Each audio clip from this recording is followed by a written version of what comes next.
Alright. Ta-da!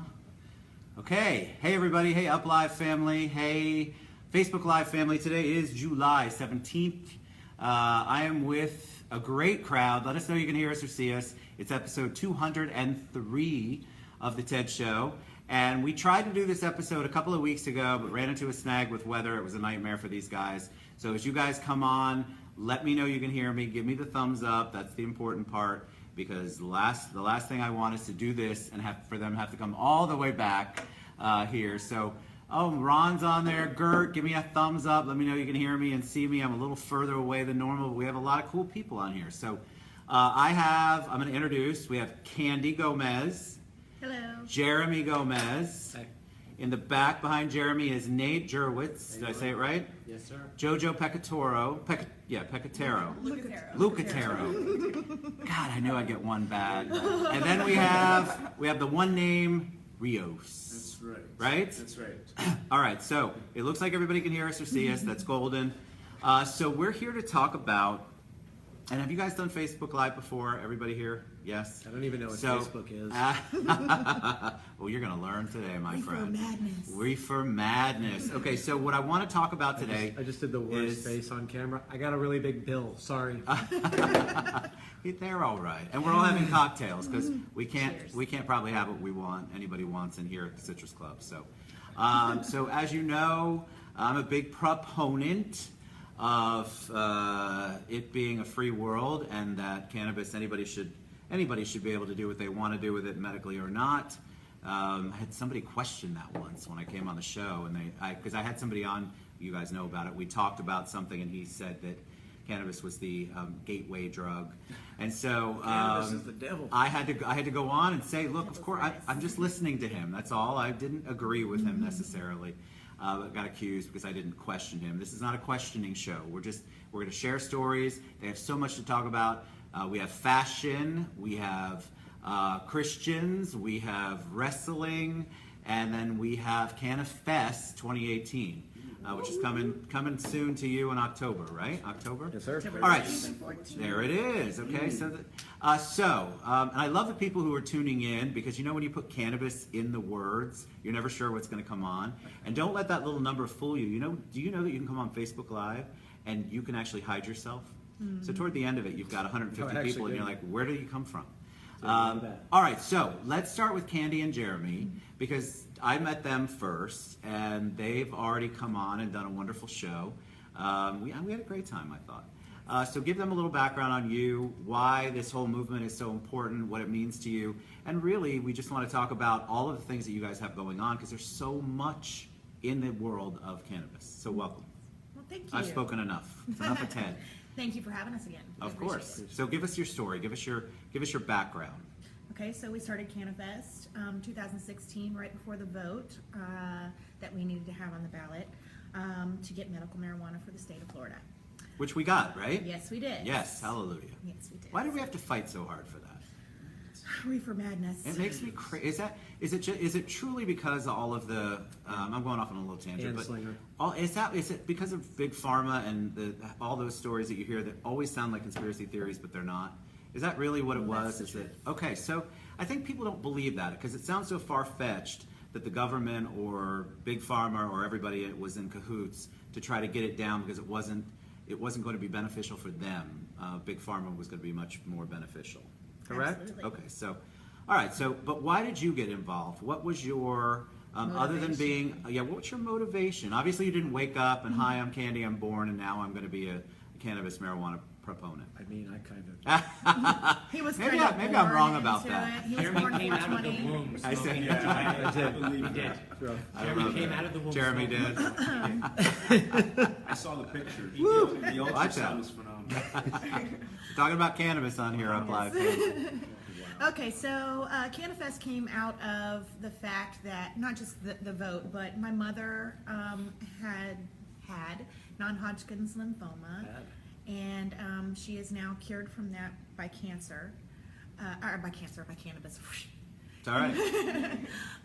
So that's the main motivation that we had to begin with, because I knew autism wasn't on the ballot for my daughter, who's 6 years old now.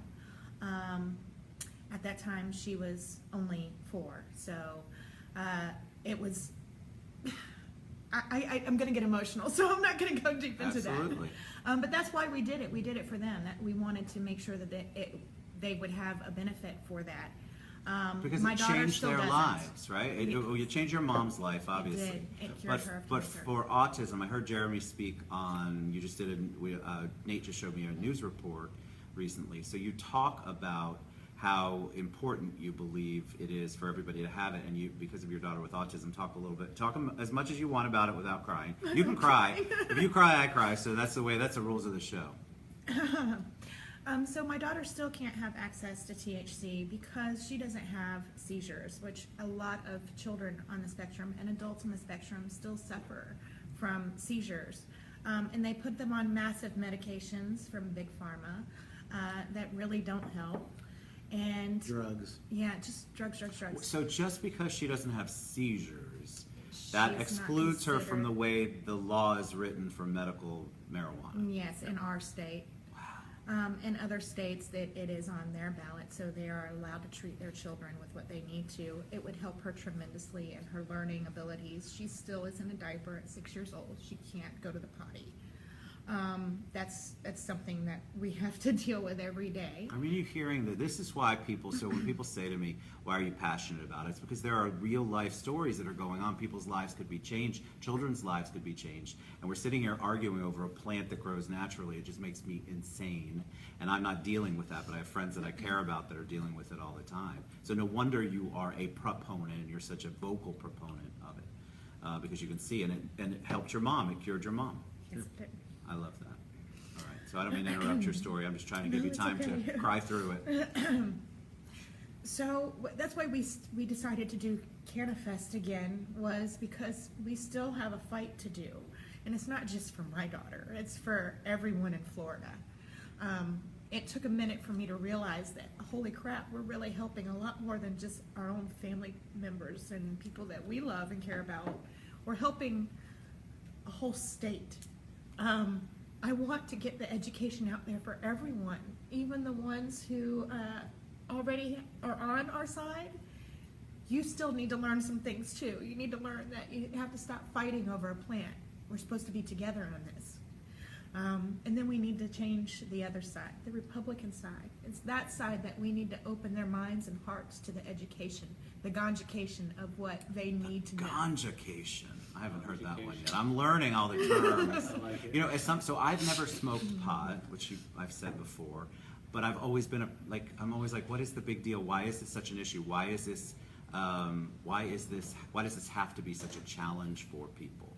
And I think it's just ridiculous. So you brought Nate, and I know, just to make a little transition to give you a breather, Nate is talking about the Republican side. All of you the three of you are Republicans. You, Jeremy, and Nate. I didn't I'm ask Jojo. independent. You're independent. But Nate, his platform, or one of the things we want to talk about is he's Christians for cannabis, and I'm paraphrasing that, Nate. I'm sorry. So Nate's in the back. Say hi to Nate, everybody. Hi, guys. And Jeremy, I don't mean to skip you, but it was kind of an easy transition there. We'll get back to you. Unforgettable. So you are not forgettable. So So talk a little bit about your platform, Nate, and why this is important to you. A little bit. Sure. So, Okay. so I grew up in the church. You know, my parents met at Bible college. My dad's an ordained minister. I'm a pastor's kid. Was in church on Sundays and on Wednesdays and on Mondays and on Tuesdays growing up. And we were always taught that weed was something that you were trying to stay away from. And I never really had that strong feelings about it, really. And later on in life, I got a back condition. I have a grade 3 spondylolisthesis, so I have it's like a clenched fist in your lower back. I live in pain all day, every day.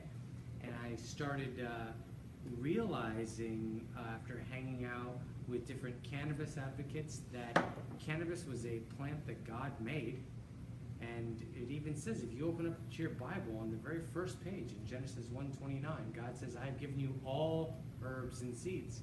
It doesn't say all herbs and seeds except for cannabis. We got to lock up those Right. people, and we have to lock up more black people than white people. Yeah. Like Jesus didn't say that. So That's why I founded the Christians for Cannabis, and I help educate the people that grew up in the evangelical community about the healing properties of cannabis, because a lot of people grew up in the church under a pastor that was brainwashed by the propaganda, and at some point during his testimony he said, "I found Jesus, and then I stopped smoking the weed." Was he wrong? He was wrong. It wasn't he was a bad person. He was just misinformed because we didn't have the internet back then. So that's why I started Christians for Cannabis and got involved with Jeremy and Kenny, helping out with CannaFest. This is going to be a huge festival. Can't wait. And we're having a church service on October 14th at noon, where I'll be preaching a sermon, "What would Jesus do about weed?" And how, as Christians, as the evangelical community, should we handle this controversial subject using a theologically correct viewpoint. We have major churches in both Lakeland and Tampa helping us out. Rodney Howard Brown, who's pastor of the River Church, is actually volunteering and giving access to their staff to help put on the church service. So I'm really looking forward to that, and I'm really looking forward to opening up people's eyes to the movement of cannabis, and that's why I'm here. I love that, because that's what you just, that was awesome. You don't, when you think of, I'm a Christian, so when you think about that, normally you think that is so far, weed is evil. And because that's what you were taught growing up. You were taught it in school, you were taught it everywhere. So I love the fact that you've embraced that and getting that out there, because I can tell you there's a lot of Christians I know that smoke pot. So, or do whatever they do. Because seriously, they also have a lot of parents who are teachers in the church, and it's like, oh, what would mom think? Oh, what would dad think?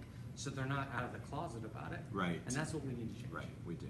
All right, Jeremy, before I go to Jojo and to Rios, I skipped over you. So tell us a little bit about you. You're obviously married to the beautiful Candy Gomez right in the middle here. Yeah, that pretty much defines me. I love that. I'm married to the beautiful Stacy Bogert, who's watching. That's why I have to say that. I love you, baby. So give us your background, because obviously you didn't come out of the womb. Maybe you did. Maybe so maybe there's a short story here, but give us a little bit about your insight. Candy's going to go ahead and fill you in. Candy. No, I'm just kidding. Okay, Mr. Gomez. Dude, I don't know. Mr. Gomez. I grew up in a, I say we're a conservative family, but I never remember it being like over the top conservative, like don't do this, don't. My family's pretty open. We're a Spanish Italian family, and we yell, we scream, and we argue. We actually got in a nice argument before we left today, which involved weed at some point. But anyways, of course it did. I don't know. I just I grew up, and instead of turning into a drinker like a lot of people I knew, even like my brother and my sister drink a little more than they smoke. Not that it was ever a bad thing, but I was just turned on to, when was it? I think I was at Jesuit high school when I was given my first joint or something to smoke. I think it was. But ever since then, I'm not really one of those people that likes not being in control of what they do. I know I say a bunch of stupid stuff, and a bunch of stupid things. We all say stupid stuff. But it's very calculated. But anyways, I just like being in control of what I do, and I don't like DUIs, and I don't like crashing cars, and I don't like doing, I just don't like being out of control of my body. So I was always, towards weed. And that was what happened. What's going on? Low battery? Low battery. So anyway, I don't know. I was always, I'm going to go ahead and say a pothead. I don't care. I'm old school. Pothead is just me smoking weed. It doesn't mean I was lazy about anything, or didn't have any drive, or didn't have any discipline, or anything else. I like weed. It makes me happy. It helps me put up with people that I normally can't put up with by myself, because I'm a human being and I have faults. And I'm never sick. I personally am not. I don't use it for medical at all. I use it because I like getting stoned. I like getting high. I like feeling relaxed and happy. That's just me.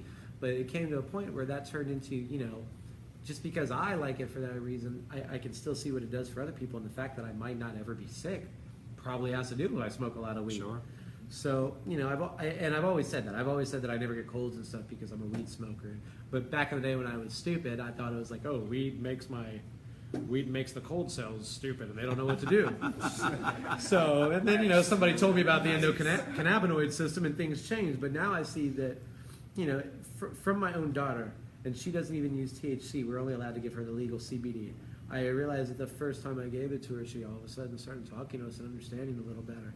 It's amazing. So, and then, Candy's mom doesn't have cancer anymore.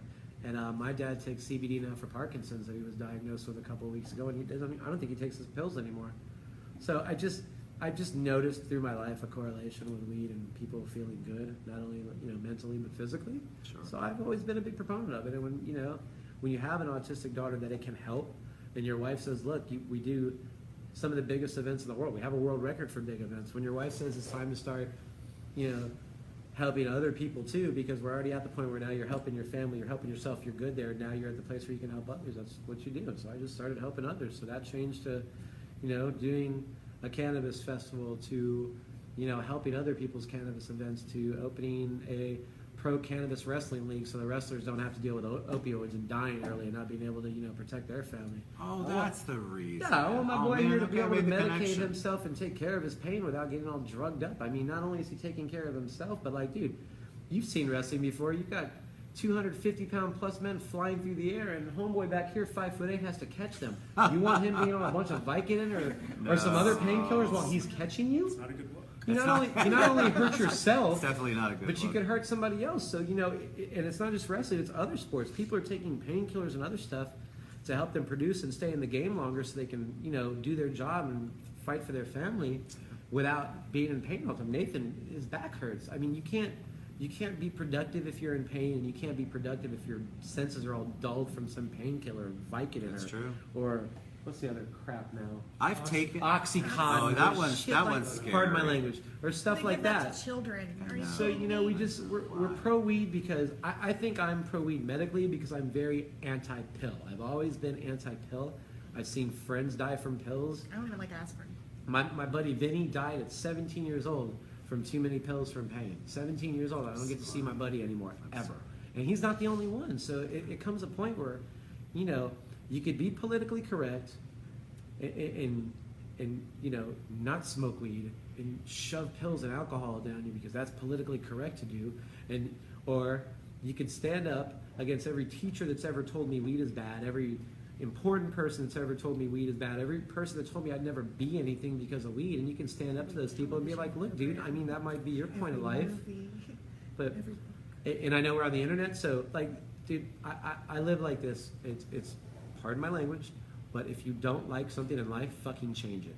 Right. And that's it. So I have a way to change people's lives for the better. So I You mean, guys that's are all I so do. passionate about what you do. It's palpable. So, and you can tell you're emotional about it because you have a personal connection to it. I'm emotional about We're emotional. I am, But too, definitely it weed, just is- because I I'm a like it and girl, it he's works. Spanish, Italian, yada yada. I'm Italian, so that's how it goes. All right, so thank you for sharing that. All right, so I want to get right behind Candy is Jojo Lucatero. I did it right this time. And Jojo brings, so this is completely different, right? So we wanted to talk, that's why when I tagged it, I had people go, why are you talking about fashion in cannabis? Why are you talking about wrestling in cannabis? And I'm like, Spicoli, relax. So give us your background. Hi, Jojo, welcome. Hello, everyone. So my background started about 3 years ago when I started smoking weed, and I took it because I suffered from anxiety since I was 8. My first severe panic attack was at 8 years old in Holy Land. I'm here thinking that, oh my goodness, I'm getting possessed, like what's happening to me? I don't know why I'm having an anxiety attack in Holy Land. And I'm only 8 years old at the time, and I'm just thinking something's wrong with me. None of my friends have these problems. You're talking about the Holy Land in The Orlando? Holy Land in Orlando, the little Holy Land. Yeah, that would be No, freaky. we just talked talked about Driving past it. That would freak me out if you're having like a moment there. Yeah, and so I struggle with, I go back to school and I struggle with thinking that like, okay, something's wrong with me because none of my classmates are having this issue at 8 years old, and I am. Had to start drinking like tea, and they prescribed me different like anxiety pills, which I didn't take at the time. Then I realized that each year I would start still suffering from anxiety attacks, and probably the most severe every 2 years. About 3 years ago, I had my worst one when I was driving. My fingers started cramping because I guess when you start hyperventilating, the carbon dioxide escapes from your body. So your fingers, your legs, everything just starts cramping. So I'm thinking I'm having like a stroke as I'm driving because I never had an anxiety attack get that severe. So I called the ambulance, and I ended up having like 6 different episodes of anxiety attacks that day. And then they prescribed me lorazepam with anxiety pill with a whole bunch of side effects. And I refused to take pills. I didn't want to take it. It made me feel like I wasn't myself. It just started like messing with my hormones. I just hated it. And then I found weed, and immediately just it helped. I haven't suffered from anxiety since, or at least I haven't had any panic attacks.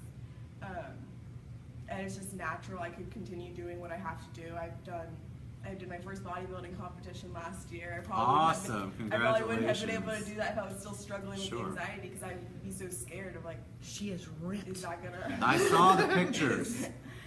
Is that like, is my nerves beforehand gonna mess with me and cause me to go into another attack or Sure. something? And now I didn't have to worry about that. I used weed as my pre-workout for the majority of the time, so I Oh my could God, I agree love that that. you could have discipline and you could smoke weed and not be lazy and be the Every day. stereotype that everybody thinks. That's awesome. So you bodybuilding. I saw your page, your Instagram page. Now, are you part of the fashion side of this whole thing? And how did you meet and connect with Candy and Jeremy? Yes, so I was trying to look for different promotional work, just trying to do modeling and acting on the side. Because she's And- ripped, like you said. And Shakalaka. when I found when I found Cannabis, Florida, I was just like, man, to not only do promotional work was for something that I'm passionate about as well. I had to, to be able to promote something that's so important to me and so beneficial to people. Like I So couldn't you've pass that experienced the positive. It's changed it's allowed you to live your life, Yes. right? Yes, It's allowed you to, the without all of worries. that craziness, the medical craziness, but and then you don't have the panic attacks anymore. So that's awesome. Yes. Every single person that's in the fashion show has a story to tell. I love that. And if they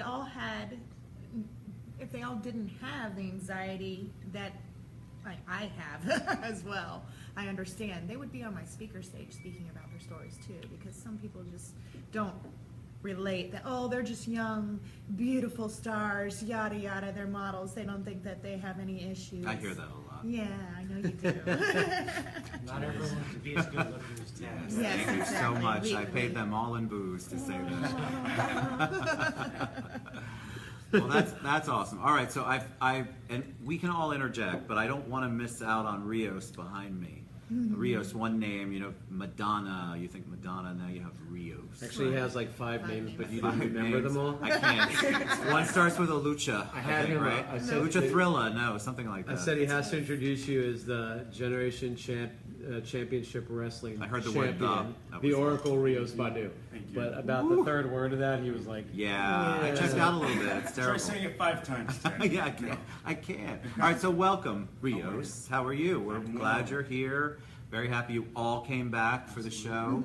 So give us your background, because I love the fact that we're also going to be talking about wrestling. Yeah, I'm incredibly exhausted right now. I got into Orlando at like 7 a.m. this morning. "Did you win?" By the way, I didn't even ask. Yes. You were in 3-on-3 now. Yes, it was a 3-on-3 and my team won. I saw you return. take a spear and then like Uh, Triple H out of the ring. I also somehow. did a backflip from the second rope. I saw to like that. the second row. I saw that. Yeah. So Yeah, we Really painful. we blocked that. it But was we a didn't want anybody to see that. it was a wild weekend for me, and I'm really tired. But Well, we appreciate you taking I time to didn't come on want the I didn't show. want to miss this this opportunity to come We're on very here thankful. and finally meet you. My introduction to these wild kids over here was through Jojo. She had mentioned to me that there was a festival, a cannabis festival, taking place in October, and me being a very pro pothead, I said I had to jump on board and see what the hell this is all about. Not necessarily for just the modeling aspect of it, but to be a part of advocating for something that's so necessary, especially in today's era, in today's movement, in today's just, it's like the Wild West in a sense, where everything's kind of crazy, but everything kind of makes sense all in the same breath. Yeah. And right now, I'm just in a point in my life where I can honestly say I'm living my best life. I'm living my truest life, and I am my most authentic self. And I truly can say that I have cannabis to thank for that as a tool. And I'm not giving it its full credit, but it's one of those things that it truly assisted me from bringing me out of a very dark hell, which was my life for several years, and it shone a complete new beacon of light on me. I'm a former pill addict.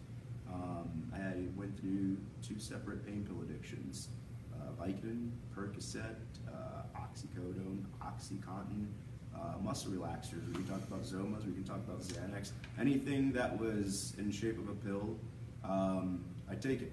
I've been a professional wrestler now for the last 10 or so years, and started when I was 18. And at 18, you're young, you're vibrant, you're ready to go out there, and you're ready to take tear the roof off the joint every single night.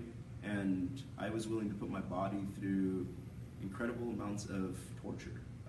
Not crazy, not in a sense where it sounds like grotesquely disgusting, but just from a physical standpoint, Sure. where it's physically taxing on a body, especially consistently doing that on a weekly basis, 2 to 3, 4 times a week, on top of going to a gym and everything like that. It truly starts taking a physical toll on you.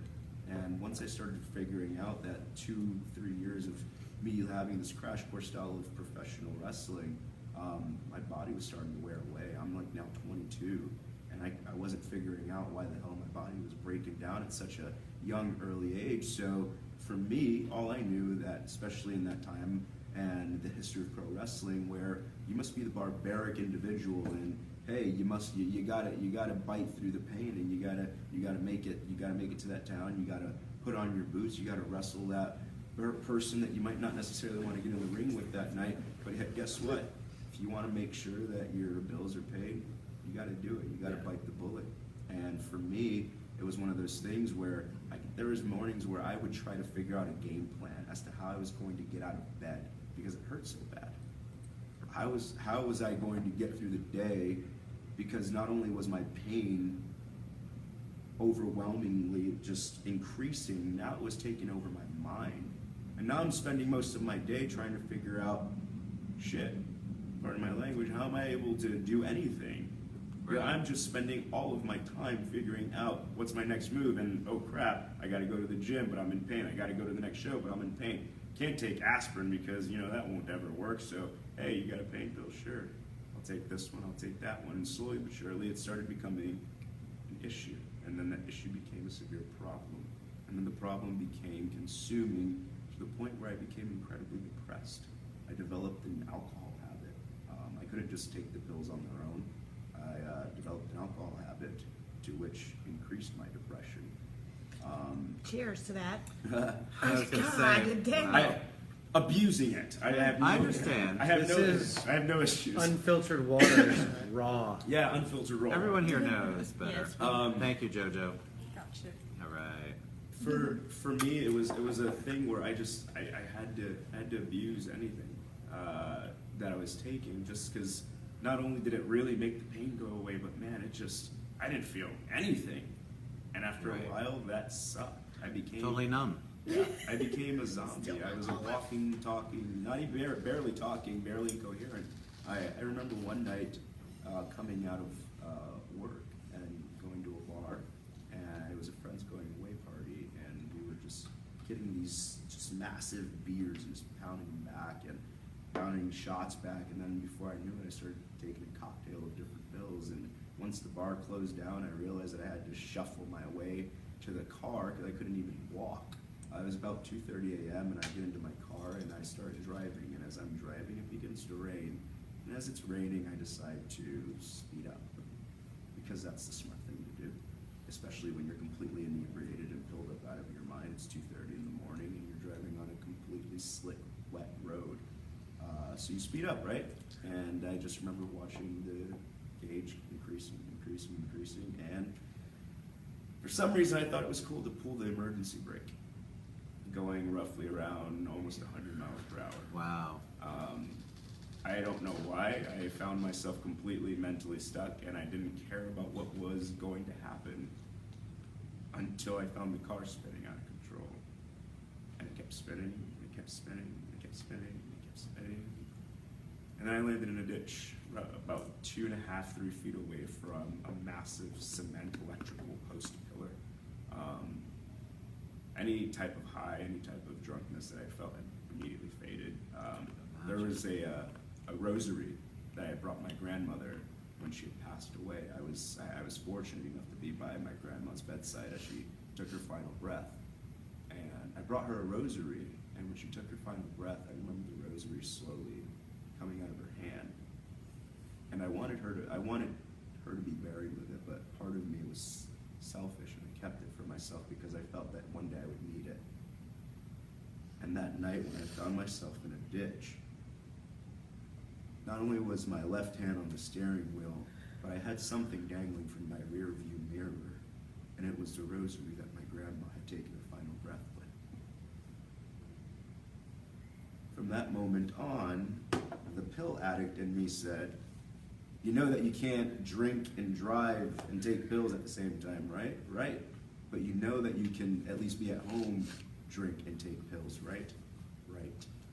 So I felt that the problem would have slowed down, but the problem kept up. I was still wrestling, so the pain wasn't going away. And to me, I'd been brainwashed my entire life because pot was illegal. And if it was illegal, it couldn't be done.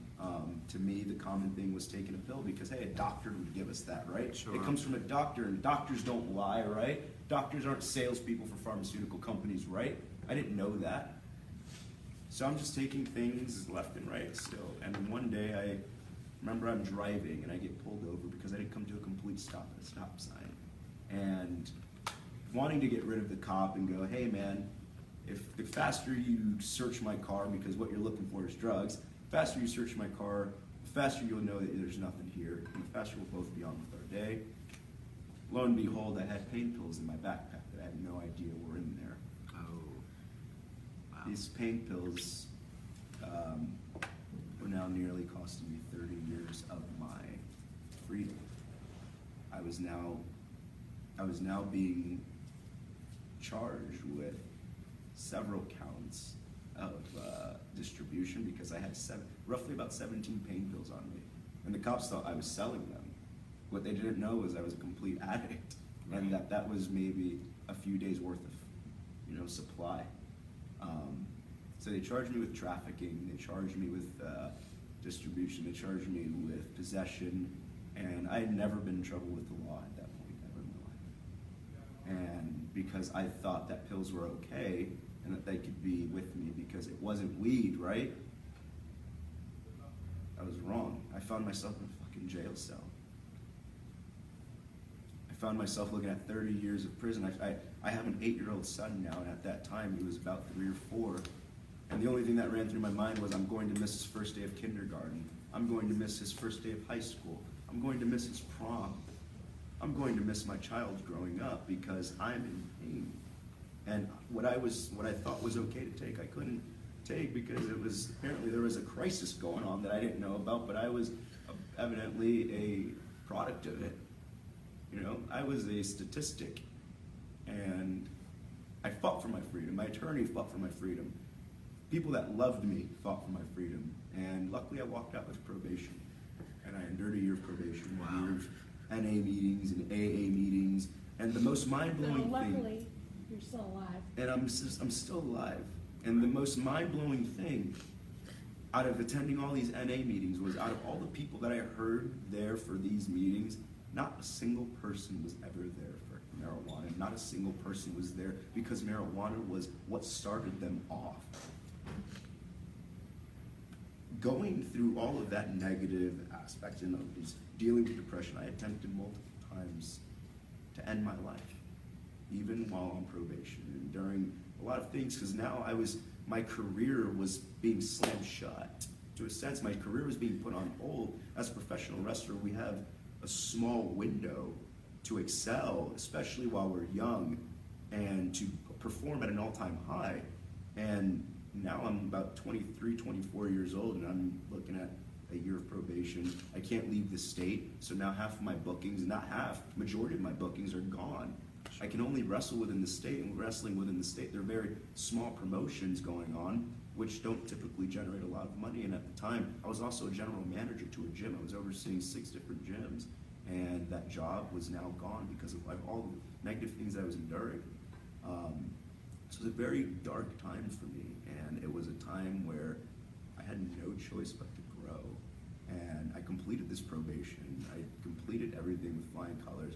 I have had all the charges dropped. My record was cleared. That's awesome. And I remember walking out of court. The very first step I took out of court, I remember a family member of mine giving me a call going, "Hey, are you done with this thing?" I go, "Yeah." He goes, "Come over." And the second I went over there, man, I smoked a bowl.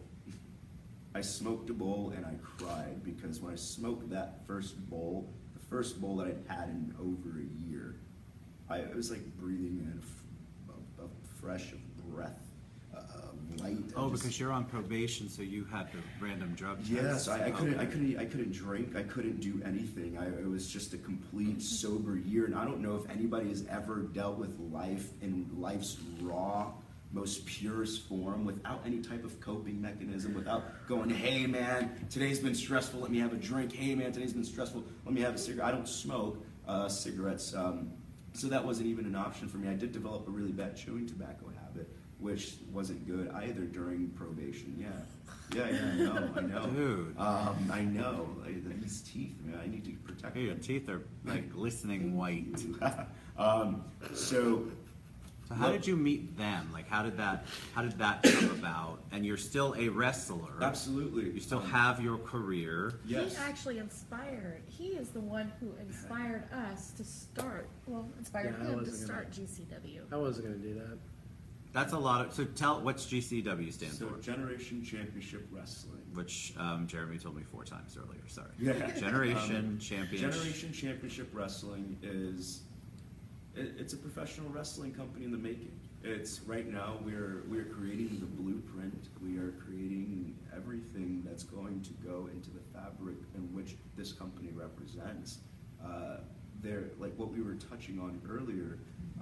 Not only in regular people's lives, but in the lives of athletes, actors, just people that deal with a high threshold of stress. These are the people that you're usually going home at the end of the night and going, "Man, I need to pop a pill and have a glass of wine," or whatever the case might be. And little do they know it's a problem that's slowly beginning to fester up. Yeah. And on certain nights, like actors like Heath Ledger took a concoction that he didn't know was going to end his life. Yeah.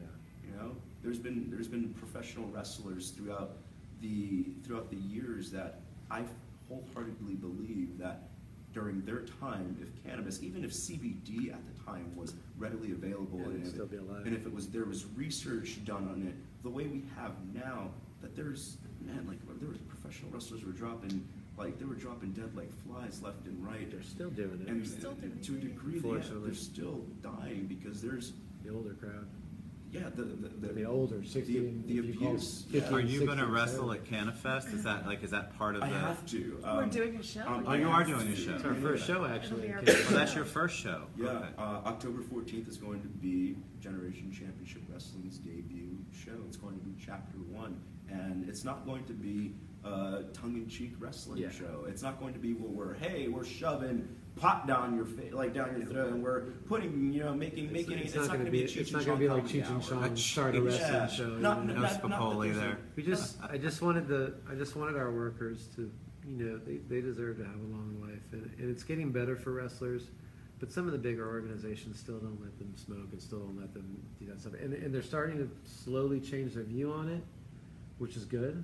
But I'm a realist, and like, if we've got this thing that helps these guys stay healthy, then why aren't they using it? I think that's the question across the board. All right, I hate to wrap Yeah. up, but we're way past time, and they're going to kick us out of here like 10 minutes ago. So let's wrap up. Let's tell them the date of CannaFest. Let's tell them where. Give them and we'll post all of this. But sometimes people are verbal, not Okay, visual. I gotta promote now. So go ahead and promote. Tell us when and where, and then we'll wrap it up. Okay, it is CannaFest Florida 2018. It is at Maddox Ranch in Lakeland, Florida, in Polk County, our favorite place to do cannabis-themed things.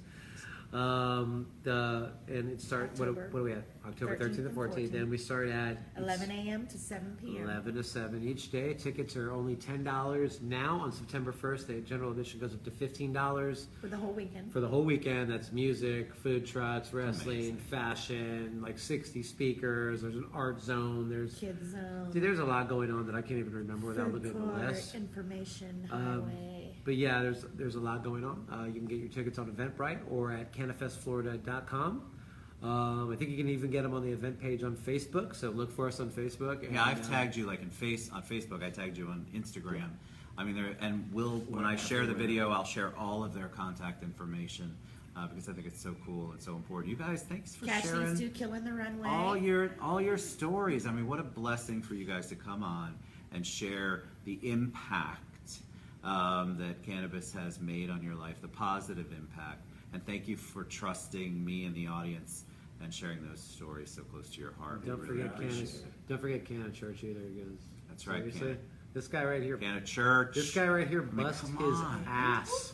Man. Like seriously, there's a lot of stuff going on at CannaFest, and this guy here busts his ass to make sure that most of that, and he doesn't get a lot of credit because everybody was too busy, like, either Trying to be Canna famous. thinking it's me or bad mouthing me, one of the two. But like famous. seriously, Hashtag Canna he famous. deserves You a gotta lot try. more Hashtag credit than he gone gets. to Well, we're gonna tag everybody again. I promise you, we're gonna give all the information.